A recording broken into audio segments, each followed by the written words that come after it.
What is up, ladies and gentlemen? Welcome back to the Brandon Coin YouTube channel, and I have an update on my Canaan Mini 3. So this is by far my favorite form factor for like a Bitcoin heater, because it was built into like a floor heater style.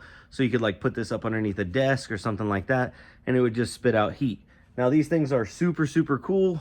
Unfortunately, it looks like mine's got an issue. It's never really ran right since I got it. It throws power failure issues and power failure and fan error.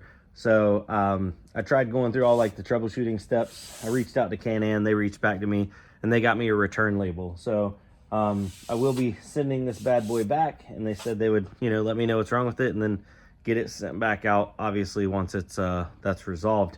Now, looking at the label, it looks like it's going back to Beijing. So I might see this thing again eventually, one day.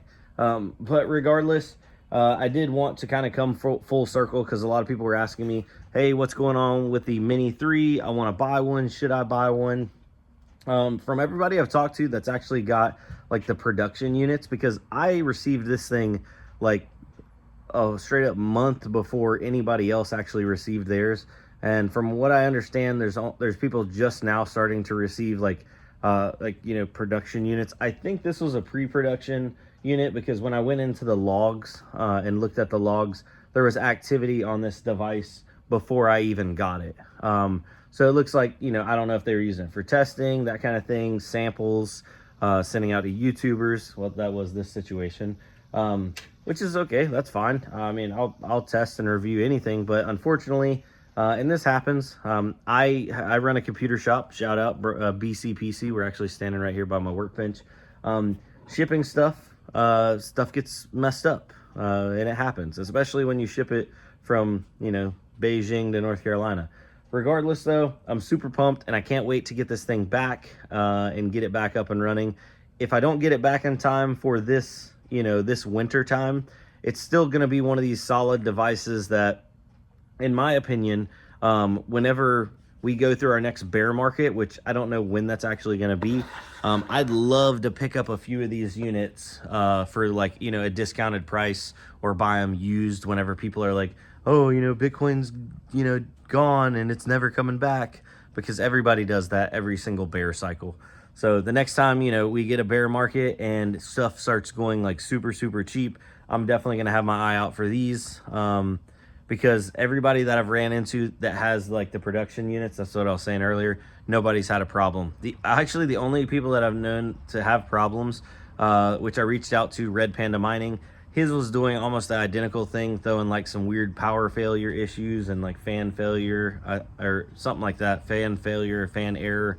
So I think this is related to probably, most likely, a early firmware revision, but you know how that goes. So anyways, some other people reached out and also said, oh, why don't you try to plug it in Ethernet, use a USB to Ethernet adapter. So I did end up trying that. No cigar. I have two access points at my house, so I tried connecting to both of those access points, and then I just tried connecting straight up to my main router. No cigar on any of those.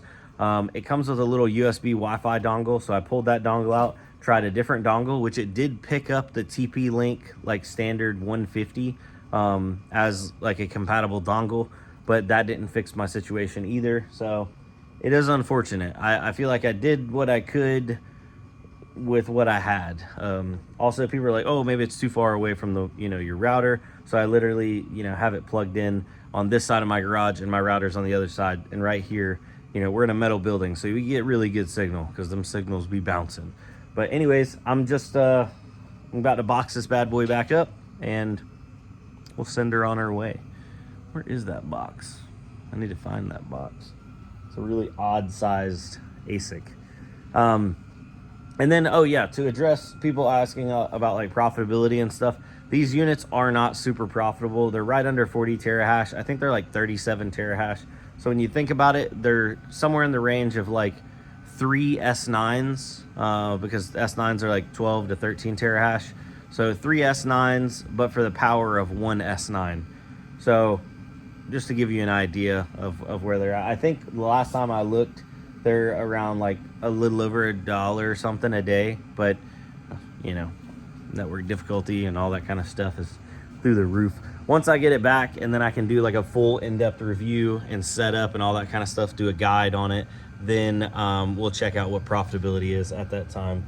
But yeah, surprise, it's a Bitcoin heater.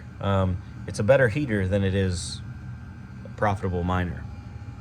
And I don't mean that in a bad way, because I live in a place where I can't get natural gas piped in. So the only thing I could get is LP, liquid propane, and to have it brought in is super expensive. So instead, at my house, I just have electric heat. So if I can spend electric heat mining even just a fraction of some Bitcoin versus using, you know, electricity to run a straight up heater that makes 0 Satoshis or 0 crypto, I would much rather every day of the week choose these. That's why I'd love to pick up more of these. Honestly, one for like each room, one for my kids' room, one for the playroom, one for my bedroom, and then one for the living room. So the price has just gotta, you know, you know me, I'm always looking for that good deal. So I'm waiting on those bear market prices. In the meantime though, y'all have a good one. I'll see you on the flip side. Adios.